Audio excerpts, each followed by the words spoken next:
Welcome. My name is Paul Brayshaw, and my wife Frances here. We'd like to welcome you to our backyard. We appreciate you all being here.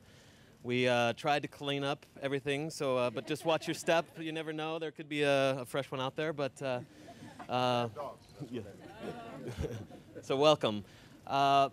36 years ago, I was born with severe factor IX deficiency, hemophilia. I lack a specific clotting factor in my blood to make it clot, and it's been a bit of a challenge over the years. In 2006, I reached a lifetime cap after 3 years. I was trying to figure out what to do, whether I should go on a disability policy, change jobs, or move states. Fortunately, my employer came through and was able to cover my health care costs, but it was a significant stress for me and my wife. We had an opportunity to have this employer take care of us, which made the world of difference. The problem with hemophilia, 90% of the costs are associated with the clotting factor, the medications I take.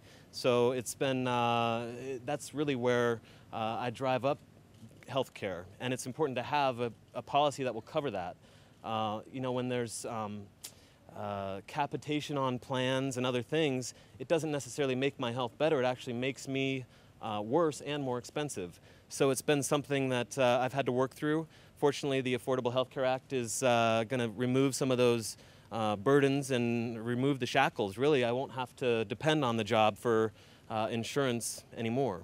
So the Affordable Health Care Act is welcome, and I expect that it'll make a big difference in my life and that of other people who are affected. So with that, I'd like to thank you again for being here, and I'd like to introduce President Barack Obama. Thank you for being here, sir. Thank you. Thank you, everybody. Thank you. Well, it is great to see you. Thanks all for taking the time to be here. I know it's a little warm under the sun, so if anybody at some point wants to shift their chairs into the shade, I'm fine with that. I won't be insulted. I want to just make a couple of acknowledgments of people who are here. First of all, I've got the Secretary of Health and Human Services, so she's charged with implementing the Affordable Care Act. Kathleen Sebelius, she's doing a great job, former governor of Kansas, former insurance commissioner, knows all about this stuff. We're very proud to have her on the team. Somebody who helped to champion the kinds of reforms and patients' rights that we're going to talk about here today. Congressman Jim Moran is here. Thank you so much, Jim. And Falls Church Mayor Nader Baruch, I was just mentioning, Baruch means blessings in Hebrew, one who's blessed, and Barak means the same thing. So he and I were right there. And I know he feels blessed to be the mayor of this wonderful town. You know, when I came into office, obviously we were confronted with a historic crisis. The worst financial crisis since the Great Depression. We had lost 4 million jobs in the 6 months before I was sworn in, and we lost almost 800,000 the month I was sworn in. Obviously, the economy has been uppermost on our minds, and I had to take a series of steps very quickly to make sure that we prevented the country from going into a second Great Depression, that the financial markets were stabilized. We've succeeded in doing that, and now the economy is growing again, but it's not growing as fast as it needs to. And you still have millions of people who are unemployed out there.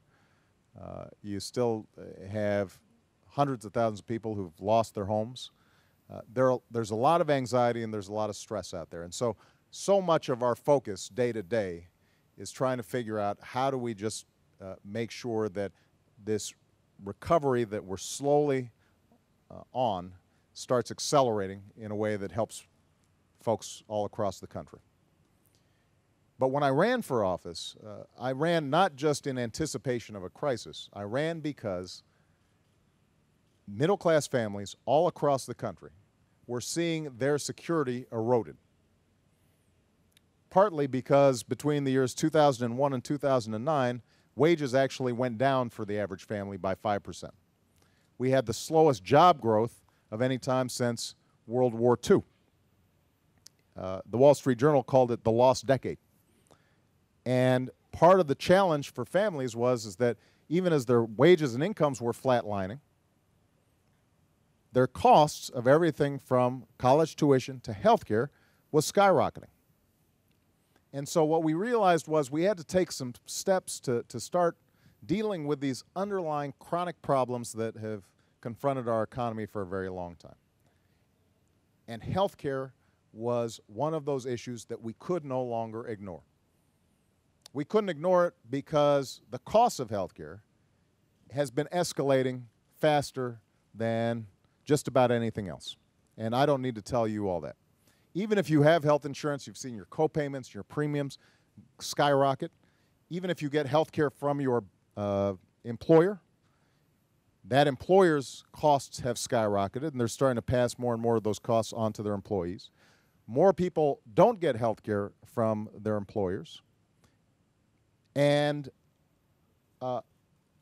in addition, what you were seeing was that at the state level and at the federal level, the costs of health care, because people weren't getting it on the job and were trying to get it through the CHIP program or Medicaid or disability or what have you, all those costs were driving our government bankrupt. Anybody who's out there who's concerned about the deficit, the single biggest driver of our deficit is the ever-escalating cost of health care. So it was bankrupting families, companies, and our government. So we said we had to take this on.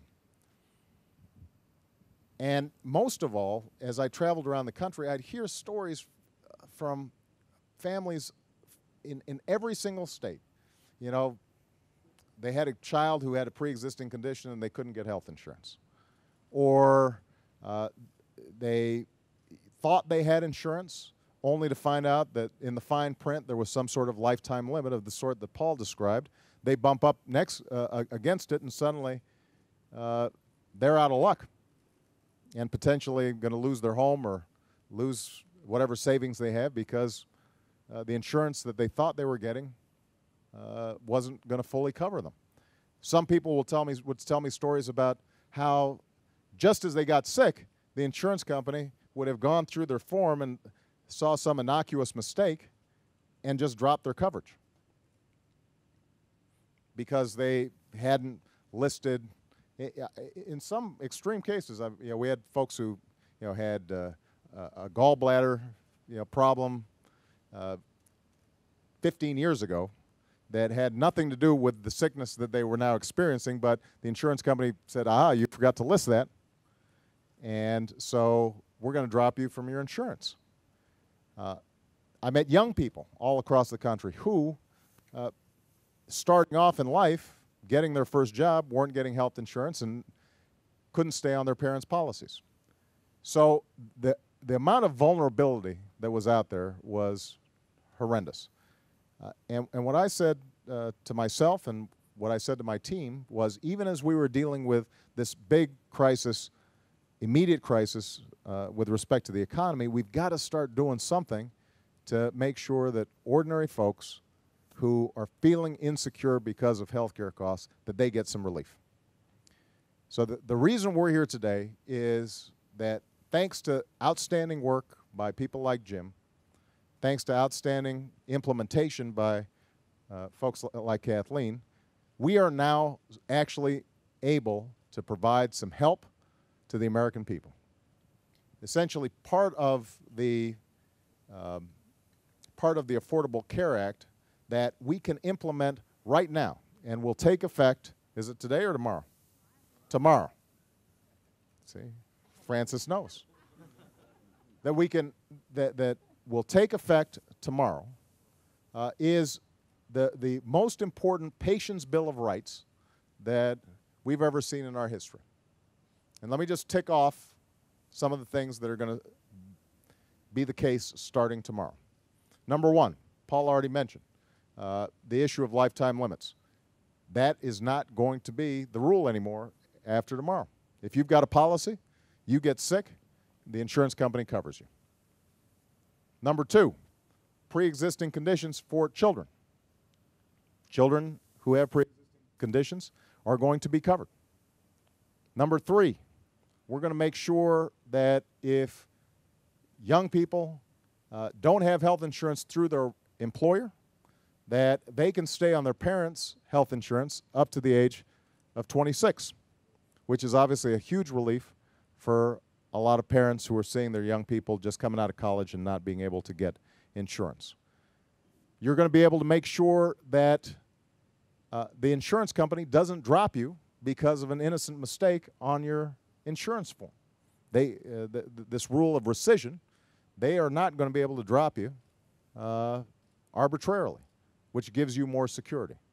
Number 4, you're going to be able to choose your doctor and not have to go through some network in an emergency situation as a consequence of these rules. So it gives customers more choice and more options. There's so many good things about this, I may have forgotten one. Kathleen, anything else? Right. And preventive care. I knew there was one more. Preventive care will now be offered under your policy, which over the long term can actually save people money because you get diagnosed quicker.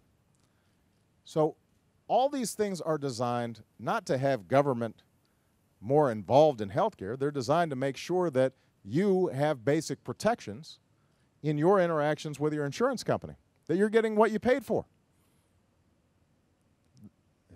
that you have some basic measures of protection in interacting with the healthcare system, which means that you're not going to go bankrupt, you're not going to lose your house if, heaven forbid, you end up having an accident, and you're able to get the quality care that you need.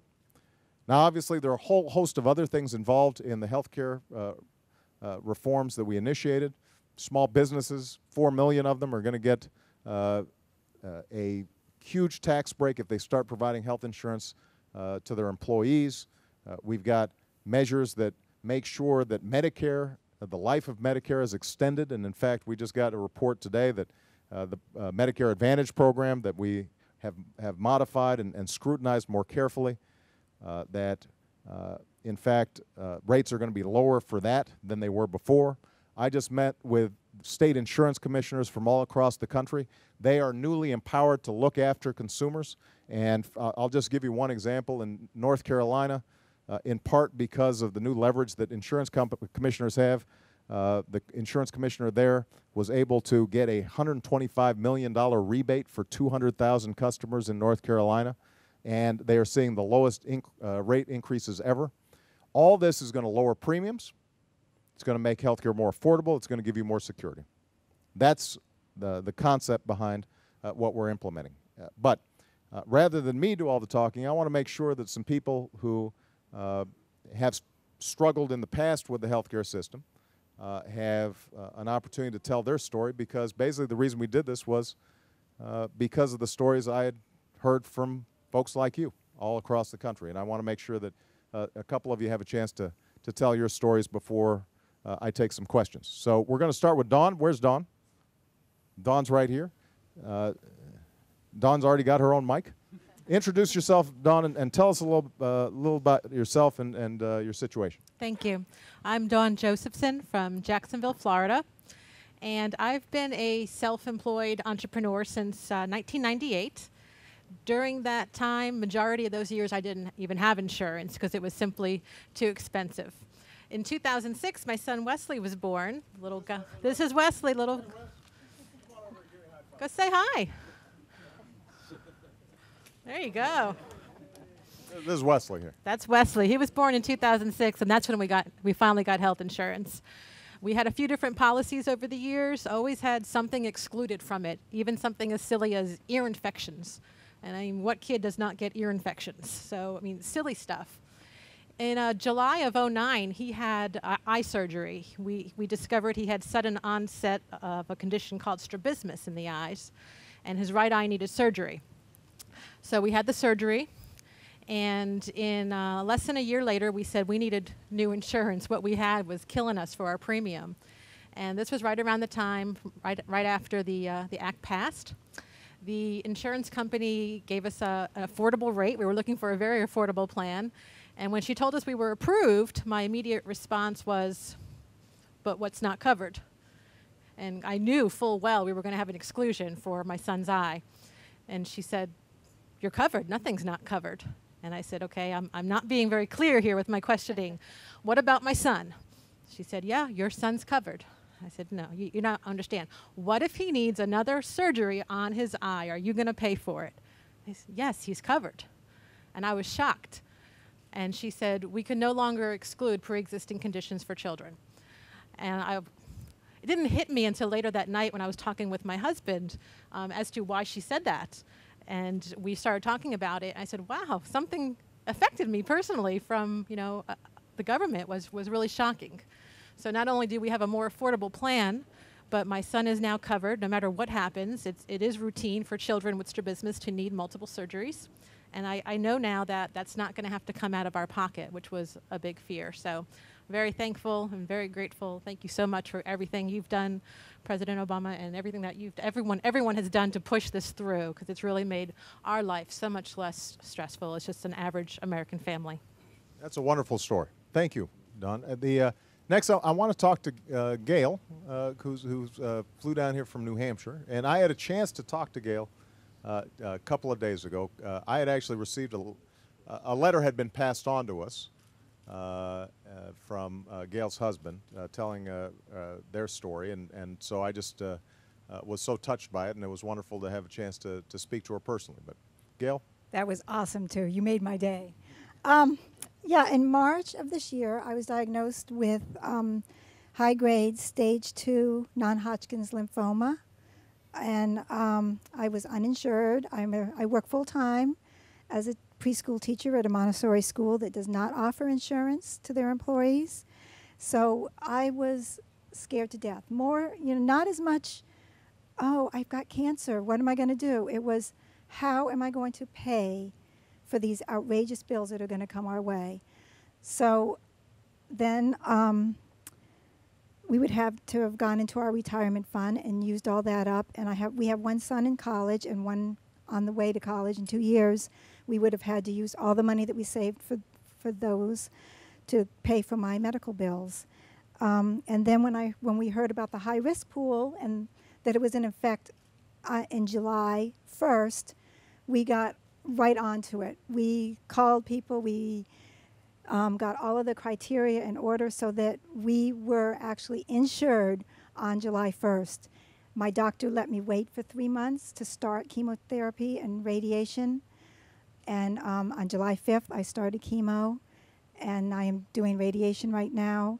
I'm feeling great. And if it wasn't for this bill, I would have probably not been feeling great because I would have been so stressed out and worried about paying for my medical bills that now I can focus on my health instead of focusing on how am I going to pay to get better. So I personally thank all of you and President Obama so much. I mean, you do not know how this has changed my life and how grateful I am to you. I really appreciate that. And I should have mentioned just for Gail, children are, with pre-existing conditions are covered.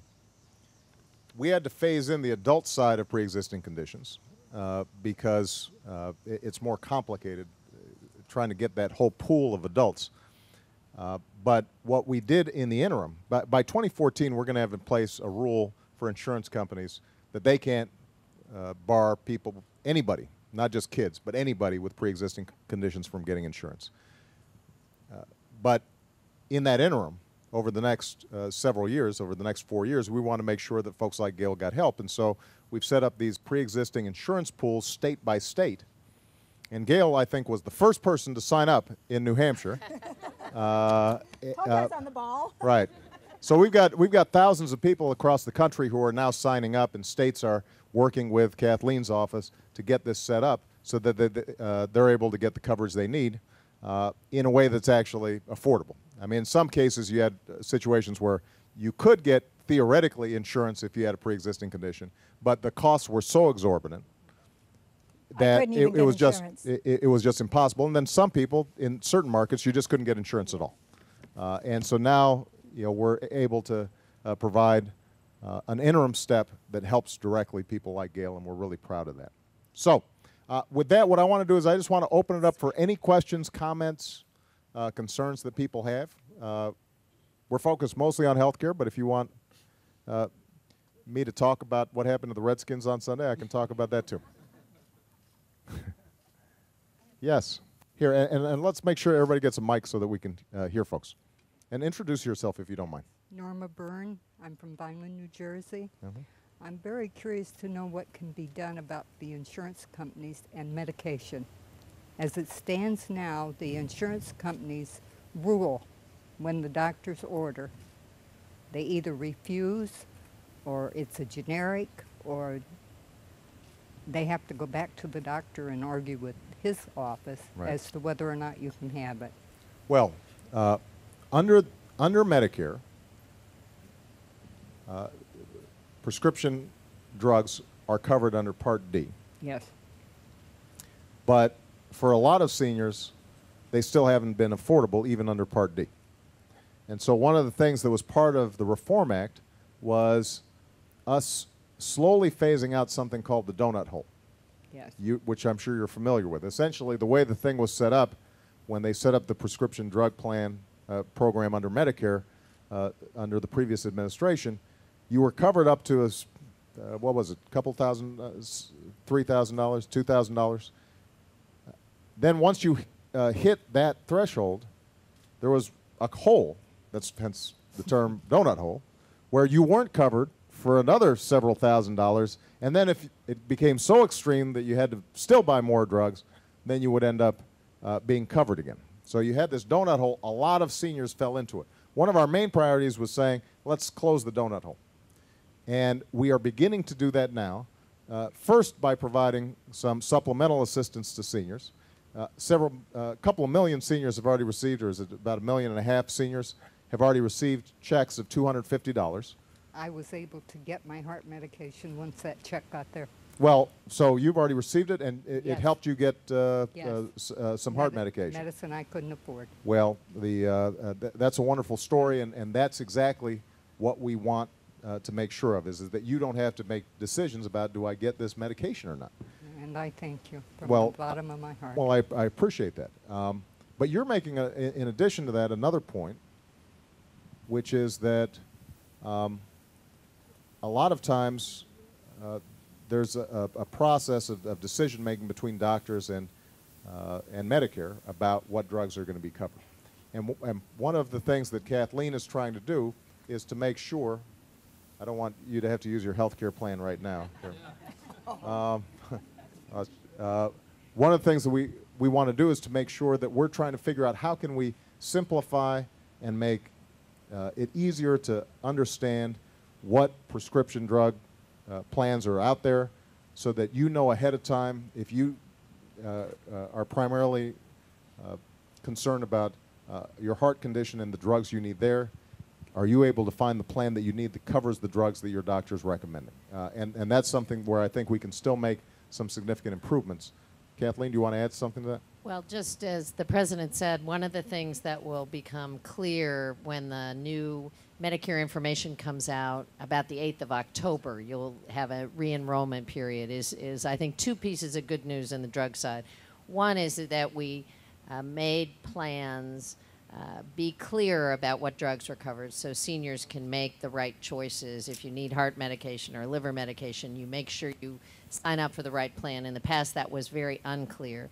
And secondly, starting in January, this year there was a one-time $250 check. Next year, a 50% decrease in all of the brand name drugs in the donut hole will go into effect. And we received some good news from companies that every company is going to participate in that. So the kind of feature that begins to phase out the donut hole, it starts next year and half of it will be gone. And that's going to be a huge help. So $250 didn't cover a lot of the drugs that you have to buy in the donut hole, but next year they will be essentially a 50% decrease. And that applies across the board to all companies. And Congressman, I know that was a big issue in the House, and one that people felt very strongly had to be part of the Affordable Care Act, getting rid of the donut hole. The president certainly supported that, but it's going to be very good news. People said it would never happen, and drug companies all stepped up and said, we will continue to participate, and yes, it will happen. Good. Yes. Hi, President Obama. How are you? Good. My name is Nia Hurd-Garris. I'm a fourth-year medical student at Howard, and I'm one of the people that has not been able to go to the doctor, ironically, because I'm in medical school and I can't even go. So I just wanted to know, what steps are we going to take after it's passed and goes into full effect, to encourage young people to go see the doctor and to take preventative steps just as older people, because I Right. feel like a lot of times we're left out. Well, first of all, as I said, up to the age of 26, you're going to be able to stay on your parents' coverage, and that's important for a lot of people. It's exciting. You look like you're, what, 22? Yeah, I wish. 24. Okay. So What? Well, I mean, I wasn't that far off. I wish, let me tell you, 24 is just fine. So first of all, you'll be able to stay on your parents' policy for another couple of years, and that gives you great. obviously some peace of mind. The second thing that we're already doing is all the policies now are going to cover preventive care. So, getting a mammogram, that's got to be part of your policy. And you no longer have to pay significant out-of-pocket costs that may dissuade you from getting the kind of preventive care that you need. And if you're a medical student, you know better than I do that so much of keeping ourselves healthy is knowing what's going on and going in and getting regular checkups and being able to monitor your health. My mother died of ovarian cancer, and she did not have steady health insurance during her life because she was essentially a self-employed consultant. And ovarian cancer is a tough cancer. Once you get it, it's tough, mainly because it's typically diagnosed very late. Now, I can't say for certain that if she had been diagnosed earlier, she might be with us here today. But I know that the fact that she did not have regular insurance meant that she was not getting the kinds of regular checkups that might have made a difference. And so that's true for young people as well as old people. The provision that I just talked about, preventive care, if you've got insurance, then that preventive care is going to be covered, and that should make a difference. And by the way, that should save us all a lot of money. I mean, one of the toughest things about this health care debate was, and sometimes I fault myself for not having been able to make the case more clearly to the country. We spend, each of us who have health insurance, spend about $1,000 of our premiums on somebody else's care. What happens is you don't have health insurance, you go to the emergency room, you weren't getting a checkup, something that might have been curable with some antibiotics isn't caught. By the time you get to the hospital, it's much more expensive. The hospital cares for you because doctors and nurses, they don't want to just turn somebody away.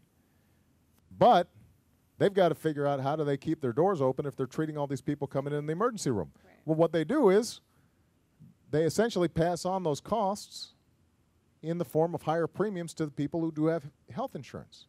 And so we are already providing these subsidies, but it's the most inefficient possible subsidy we could provide. Right. We're a lot better off if we are making sure that everybody's getting preventive care. We're encouraging wellness programs. People have access to doctors up front. And that's why we feel pretty confident that over the long term, as a consequence of the Affordable Care Act, premiums are going to be lower than they would be otherwise. Healthcare costs overall are going to be lower than they would be otherwise. And that means, by the way, that the deficit is going to be lower than it would be otherwise. Understand, I want to make sure everybody's clear. The Congressional Budget Office, which is independent, it's historically bipartisan, this is sort of the scorekeeper in Washington about what things cost, says that as a consequence of this act, the deficit is going to be over $1 trillion lower over the course of the next 2 decades than it would be if this wasn't passed. And the reason this is so important is because right now there's a political debate going on about should we maybe repeal the Health Care Act, or, because this is part of big government. And you've heard, the Republican leader in the House saying that's going to be one of our priorities, chipping away at the Health Care Act. Well, first of all, I want to see them come and talk to Gail or talk to Dawn, or talk to any of you who now have more security as a consequence of this act, and I want them to look you in the eye and say, sorry, Gail, you can't buy health insurance. Or, sorry, little Wes, he's going to be excluded when it comes to an eye operation that he might have to get in the future. I don't think that's what this country stands for. But what they're also going to have to explain is, why would you want to repeal something that Congressional Budget Office says is going to save us $1 trillion if you're serious about the deficit? It doesn't make sense. I mean, it makes sense in terms of politics. It doesn't, and polls. It doesn't make sense in terms of actually making people's lives better. Okay. Anybody else? Yeah, go ahead. Here, Kathleen's got a mic. Thank you. Yeah, I want to thank you. First of all, I have a son with intractable seizures, and this bill is going to make a huge difference in our lives personally. But I also want to speak on behalf of small business, because small business has been used as an argument against this bill, and I find it very hard to understand. I think there's a huge campaign of misinformation. In fact, we were about ready to make a choice between not insuring our employees anymore because we simply couldn't afford it. It was $90,000 a year and a third of our payroll, or close our doors because, you know, we had no choice anymore. And this bill and the tax increment that I get back takes that statistic from 30 to about 18%. It makes it a massive difference in the fate of our business and in the fate of all of our employees who are insured. We did not want to drop our policy, and in the fate of our son. And I guess my question is, what can we do about this misinformation? It seems so pervasive everywhere, and it's so wrong. I think this bill is really affordable for small business, and I want some way to get that word out. Well, I appreciate that. Tell me what kind of business you got. I own a bookstore, the King's English. Oh, do you? Yeah, in Utah. Well, that's wonderful. Thank you. I love bookstores. I know you do. I follow your career as you go from one to another. I used to be able to roam around in bookstores. Now it's a little more noticeable when I go in there. But we read about it. And so you've been providing health insurance to your employees, but what you were seeing was, because you're not Xerox or General Motors, you don't have this big pool, so you're essentially in the small pool insurance market, and like the individual market, you were seeing your premiums just going up and up and up. What was happening to them over the last several years? Well, in 2008, 3 of us hit 60, and of course that's a place where they really go up. And our premiums shot up to well over 30% of our payroll, which shot our payroll up to 30% of our growth, which is totally unsustainable. That's basically your margin. That's it. Way more than the way more. Right. I mean, it eats up whatever profits that you're making. Yes. So, as a consequence of the Affordable Care Act, we've got 4 million businesses like yours that are now eligible for significant tax reductions that'll pay for up to 1/3 of the premiums that you're paying for yourselves and your employees. I mean, that goes directly to a small business's bottom line. Now, what you'll hear is, well, but some businesses, they're now mandated to provide insurance, and if I have to provide insurance, then I'm going to I'll hire fewer people. But it turns out that actually, and Kathleen will correct me if I'm wrong on the statistics here, it turns out that because employers with 50 employees or less are not subject to any penalty for not providing health insurance, about 96% of small businesses, they don't have any requirement on them, but they can take advantage of it. That's right. Now, it is true that if you've got a business that has 1,000 employees, you're not providing them any insurance whatsoever.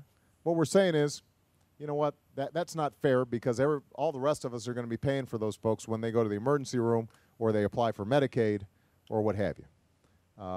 And so we're going to say, look, if you provide insurance, we'll provide you help. If you don't, then we're going to charge you for the fact that somebody else is going to have to cover those costs. But for the vast majority of small businesses, this is a great deal. And we've got testimony here to show it. Now, in terms of how to get the word out, nobody's more effective than you, so I hope that all the reporters who are here will record what you just said, and will help get that word out. But it's a challenge because, frankly, there was opposition from the Chamber of Commerce and some other small and some other large lobbying organizations in Washington that said they were speaking for small businesses, but when you looked at the facts, this was good for small businesses. In fact, probably nobody benefited more because nobody's getting hurt more by healthcare costs than small business. So thanks for sharing your story. Thank you. Anyone else? I know it's warm out here, but I want to hear from as many people as I can. Go ahead. Hi. Thank you so much, Mr. President, for having us here. I want to thank you. I just have a comment. My son, Sammy, who was here, is 7, and he has neurofibromatosis. I don't know. Have you ever heard of it? I've heard of it, but you should describe for us what that means. It means that he had a spontaneous mutation on his chromosome, and he was diagnosed 2.5 years ago, and it just basically means your tumor suppressor doesn't work properly. So every nerve cell has a potential of becoming a tumor. So, there's Which a wide... is pretty nerve-wracking for mom. It's unbelievable. And there's a wide spectrum. So some people end up with minor complications, but others have serious problems. And he's already had surgeries and things of that nature. So I just want to thank you and the Secretary and Congressmen and Senators, because it's life-changing for a parent. Well, Sammy looks terrific. Saw him running around He is here. terrific. And, Yeah. and I'm just glad to give you peace of mind. Look, people ask me sort of how do I stay calm in my job. The reason I stay calm in my job is that every night at 6:30, no matter how busy I am, I go upstairs. I've got a very short commute. And I go upstairs and I have dinner with my wife and my daughters. And as long as they're doing good, as long as they're healthy and happy and running around and telling me stories about the crazy things that happened at school today, then there's a certain baseline that just gives you that sense, well, I can take anything, right? Now, the flip side is when Malia or Sasha get a sniffle or an ear infection or a scrape or a bruise, I'm over there just miserable. And I still remember Sasha when she was 3 months old. One night, she just wasn't crying right. As a parent, you start recognizing it. That's not how she cries. She wasn't hungry. It wasn't a diaper change. Something was going on. So we called our pediatrician, and he said, well, why don't you bring her down? And this is in the middle of the night. This is like 1 o'clock in the morning. And he was willing to see her, and he pressed on top of her head, and he said, she may have meningitis. I want you to go to the emergency room. And it turned out she had meningitis, and she had to get a spinal tap, and they had to, keep her there for 3 or 4 days. And the doctor was talking about if this didn't, her temperature didn't come down, and if we didn't solve this, she could have permanent damage to her hearing and or other effects. But I still remember that feeling of just desperation, watching the nurse, take her away to provide treatment for her. But I was thinking, what if I hadn't had insurance? I mean, what if I was looking at my bank account and I didn't have the money to cover her? How would I be able to face my wife, and how would I be able to look in the mirror if I didn't feel like I could somehow make sure they were okay? And that's what this is about, ultimately. I mean, we've got to make sure that healthcare, our healthcare dollars are used smartly. We've got to make the system work better for consumers. We've got to make it more responsive. But ultimately, the thing that's most important is we've just got to give people some basic peace of mind. And I'm just so glad that, you know, I'm able to stand here before you and hear these stories, and hopefully it gives you a little more peace of mind. You know? So, all right, well, thank you, everybody. Appreciate you. And if anybody else has any questions, they can come up and we can chat in the shade here. Because I don't have to go right away, and maybe these guys will take some pictures. So, thank you.